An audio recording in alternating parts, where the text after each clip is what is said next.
Good morning, everybody, and welcome to Hypno Talk with me, Jen Snow, your clinical hypnotherapist, soul regression coach, Reiki master, intuitive medium, and animal communicator. And we're here to talk about, today we're going to talk about how to set up your intention for your journeys. And what I mean by that is we have goals. Like, I don't know about you guys, but whenever I go into a deep dive within the subconscious mind to either figure out why I have a various belief system or an imprint, an impression, a thought pattern, an ideal, or just an emotion. Good morning, Alex. How are you? TGIF, welcome to the show.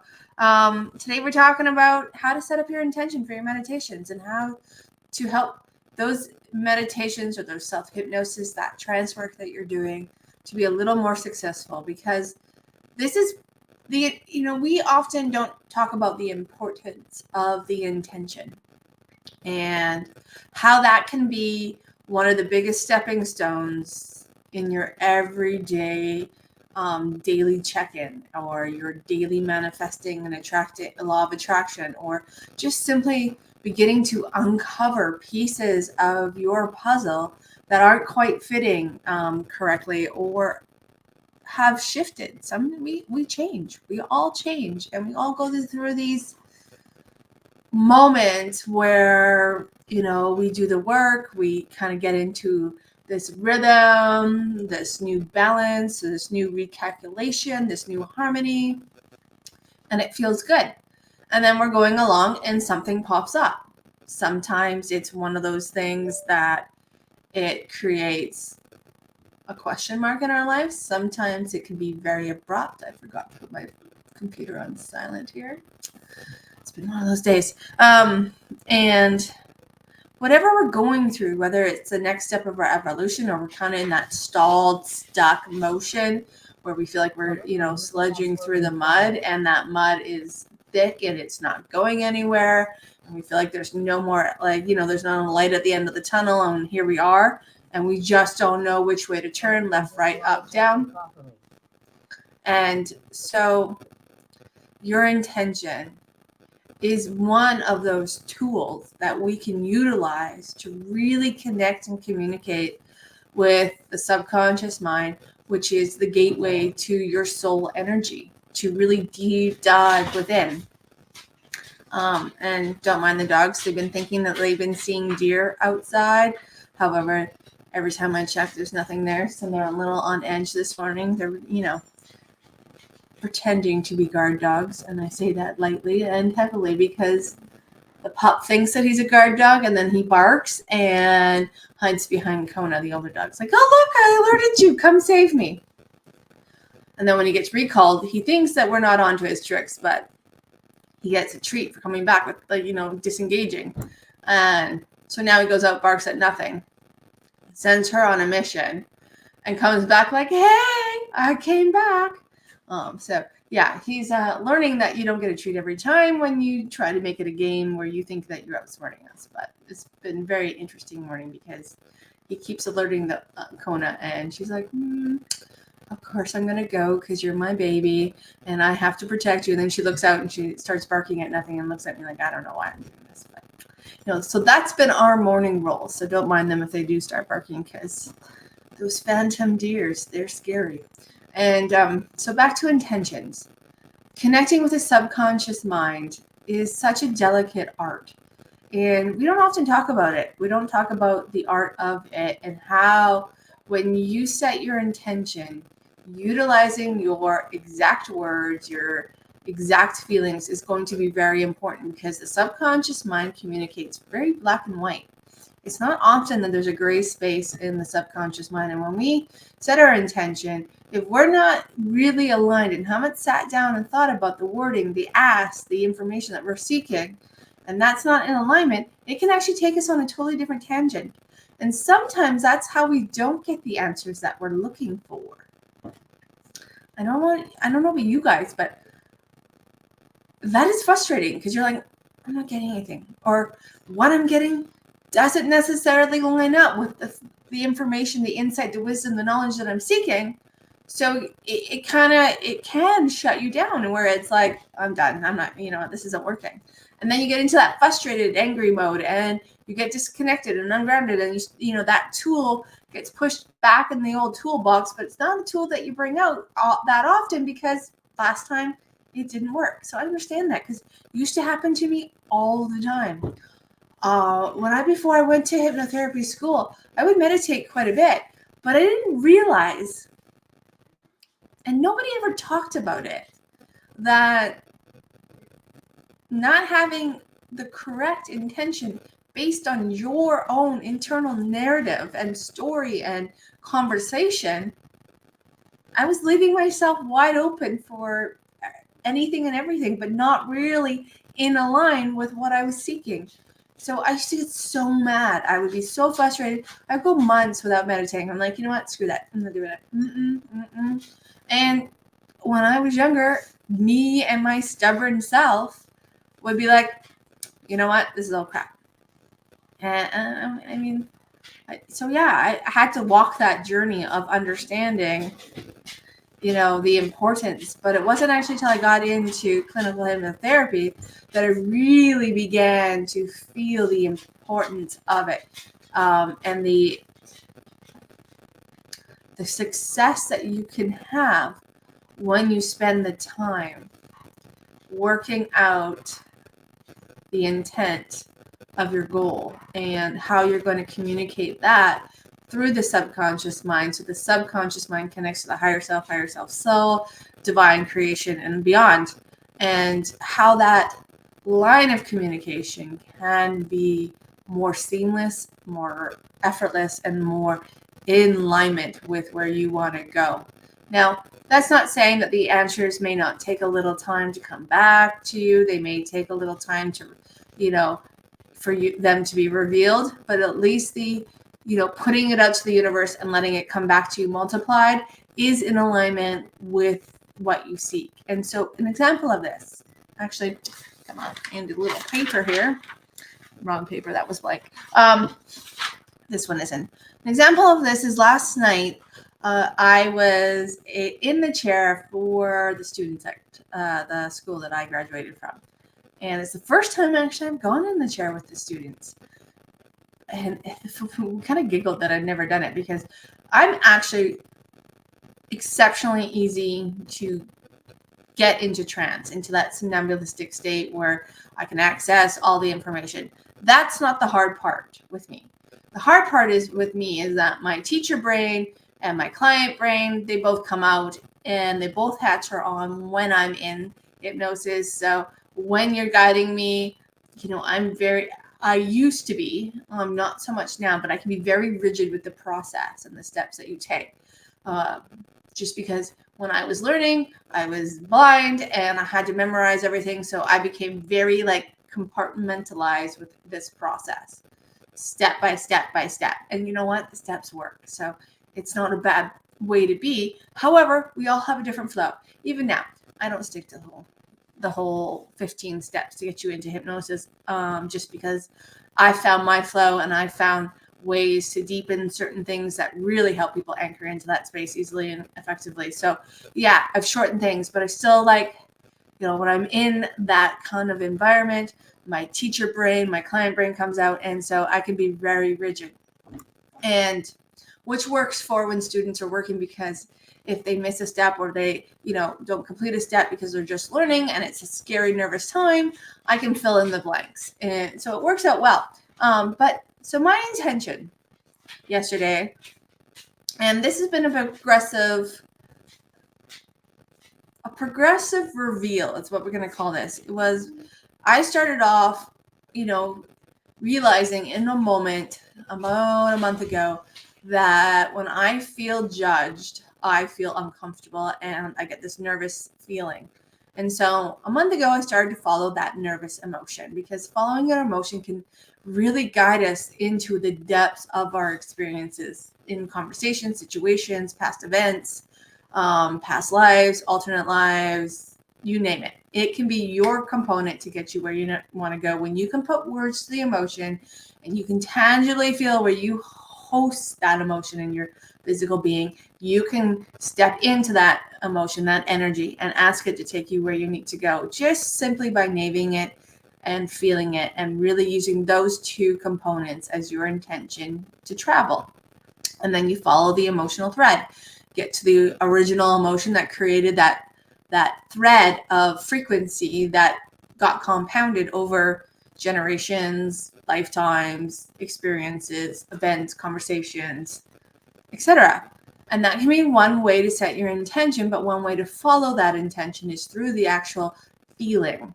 And the second way is what we call parts. And it's about pulling out a piece of the 1,000,000,000 pieces that make you up, that are connected to your soul history and experience, and pulling out a particular part.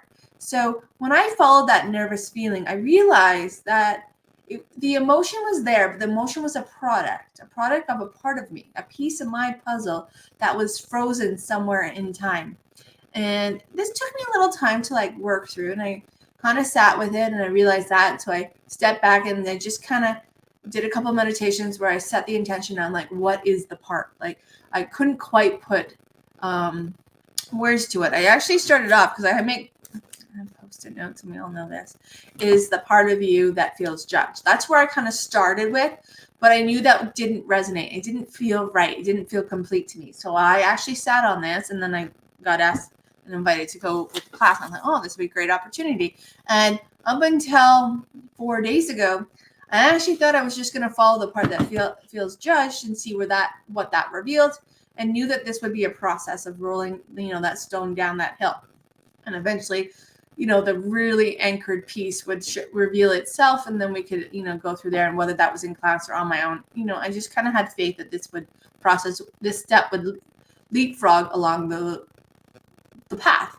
However, 2 days ago, I got this like really strong sense, and it, so I ended up working on the part of me that feels unsafe and shuts down when I'm feeling judged. And that ended up taking me to a past life where I was a woman back in, the early late 1700s. And that life in that experience was very much, I had a duty to my family, and that duty was basically me being on show and, for, finding a husband and all this stuff. And so that feeling really, like, it was emotion. There was so much emotion around that. I actually haven't cried that much in a hypno session in a while. It's actually very rare for me to like, but I was full on. And actually turns out that my dad in this current 21st century incarnation was in there. So that was a lot of healing around that relationship, which was funny because, my dad and I's relationship isn't super horrible at all. But there is some underlying emotion. When I got there and I figured out that he was, that was the role he was playing for me, I'm like, oh, this makes a lot of sense.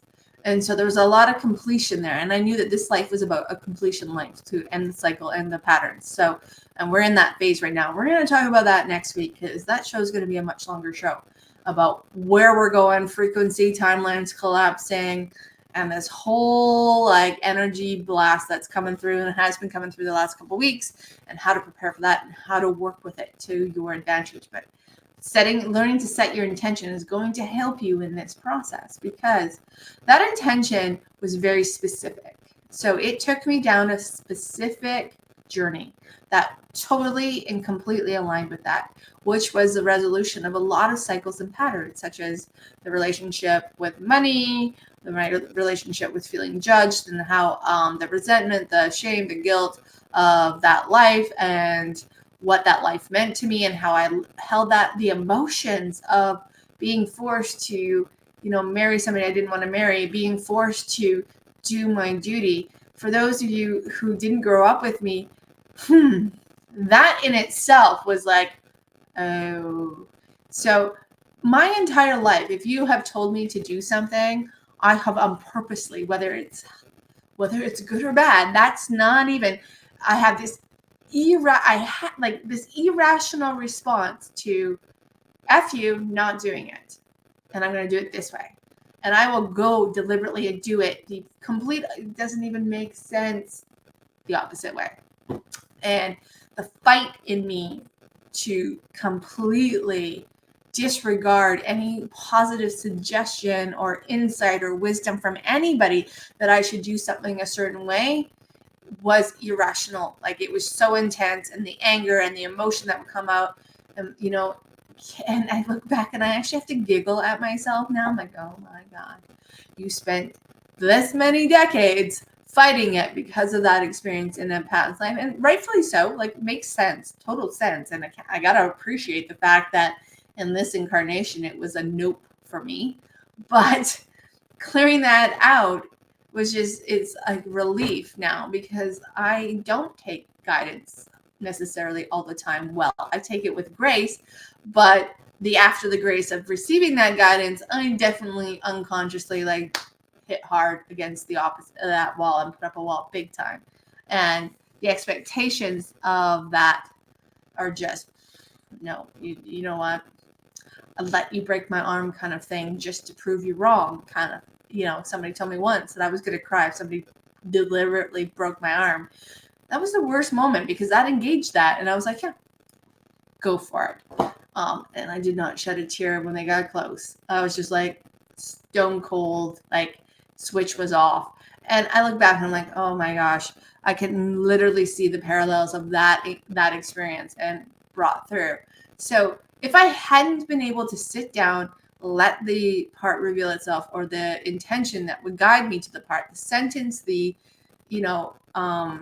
anchor to the part reveal itself, I would have gone on a totally, I'm sure, a different tangent that wouldn't, I guarantee that probably wouldn't have connected because of how I sat with it. So setting your intention, whether you're connecting to the emotion or you're connecting to a part of you, or you seek information from your higher self, the creator, whatever it is, when you have that settled in, make sure your wording is a part of your narrative, and your narrative is a part of your wording, because it will help you open the door so much faster and more seamlessly and effortlessly. And it will kind of, how we always talk about peeling back your onion, it may help you remove some of those outer layers without having to engage with those outer layers, so that you can get to the core a little bit faster. And so let's talk about, how do we set this up? Like, how do we make this happen? Where do we set, where in our meditation, our trance, our self-hypnosis work do we do this? Because now that you know how to do it, how do you play with this? So one of my things when I'm doing my own work is we write it out, because when we're writing it out, we're actually imprinting it and creating an impression. And so we're already kind of lining up. We're giving our subconscious, our conscious mind the information that it needs to begin that journey to guide us where we need to go.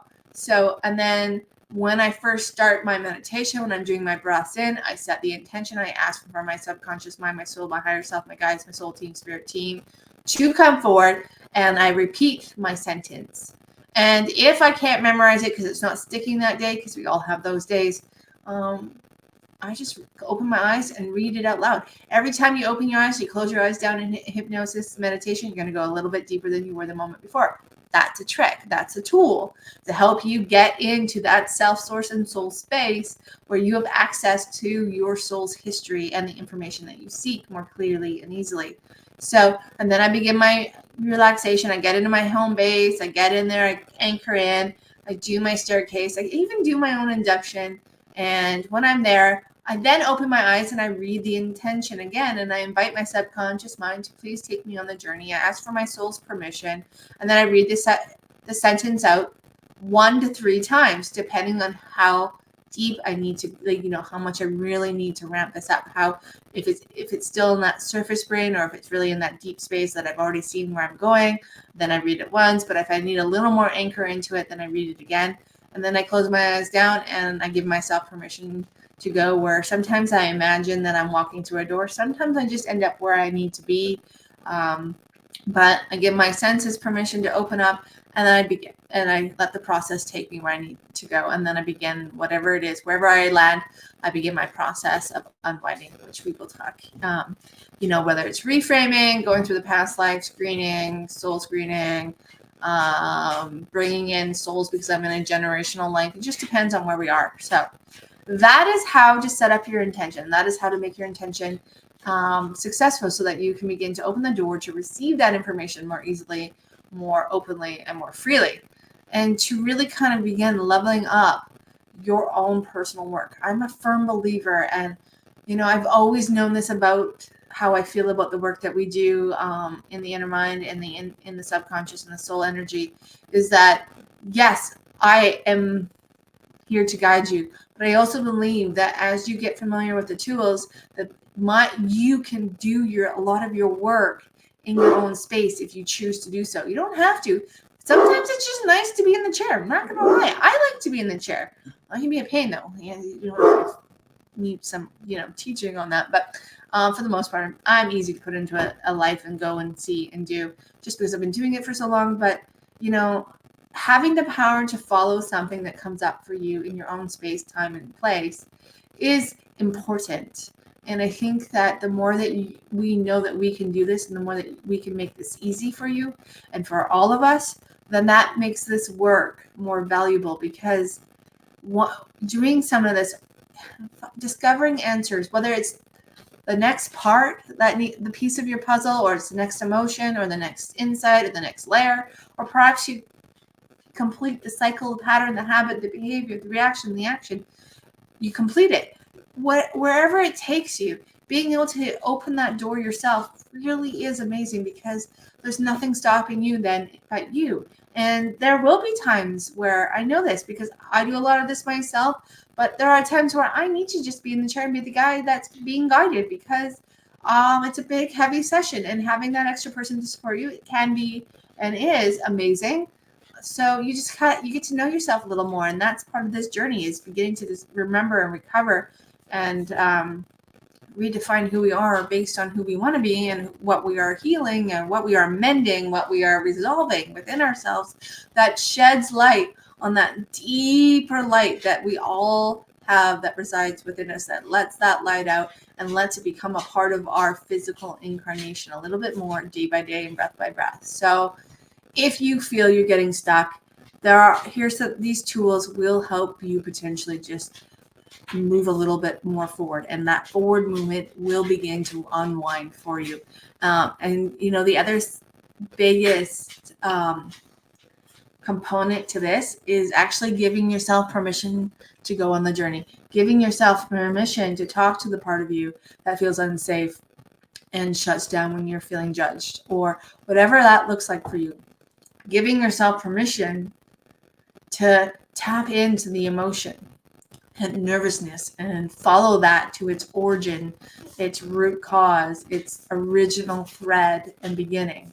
So that permission is a big tool to begin to make the defense mechanisms, the walls, the barriers that we set up to keep us, in our comfort zone, because this will be outside of somebody's comfort zone potentially.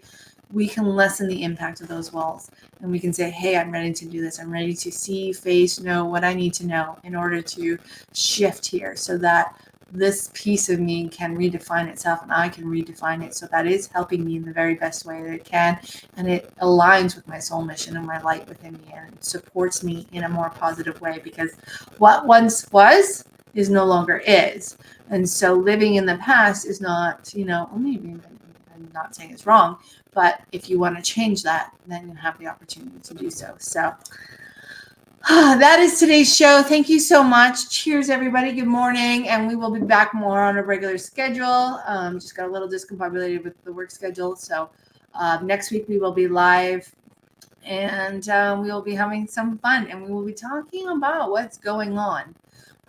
So a lot of changes, a lot of shifts, big impacts for a lot of things. We're coming into, this time where some of the stuff that, we thought was resolved may not, the cycle's ending. It's about cycles ending, patterns ending, and completion of things. We're in this completion phase, and some of it's easy, some of it's intense. So depending on where you're feeling that, you may be noticing a lot of things that are coming forward. And, we're talking about, okay, when things like that come forward, when you start seeing items that you put away back on a table and what that means and how the timelines are collapsing for your highest good so that we can move forward in our own personal evolution and vibration and frequency. So we're not stuck in the sludge so much anymore. So that's next week. And I hope that you have a wonderful weekend. Thank you for your patience and your time and your support. Alex, have a wonderful day, and we will be talking soon. And cheers, guys. You're amazing. You got this. And remember, every step is a step, whether it feels like you're going forwards or backwards. Sometimes it's just redefining the words that you're using, the intention that you set, the feeling that you're following. If one feeling reveals another feeling, follow that feeling, because that could be the root, the underlying feeling. Let yourself be guided by what your narrative, what your inner conversation is showing you, and allowing it to help you create a pathway to that positive change that you're creating. So, all right, guys, have a great day, and we will talk soon. Cheers.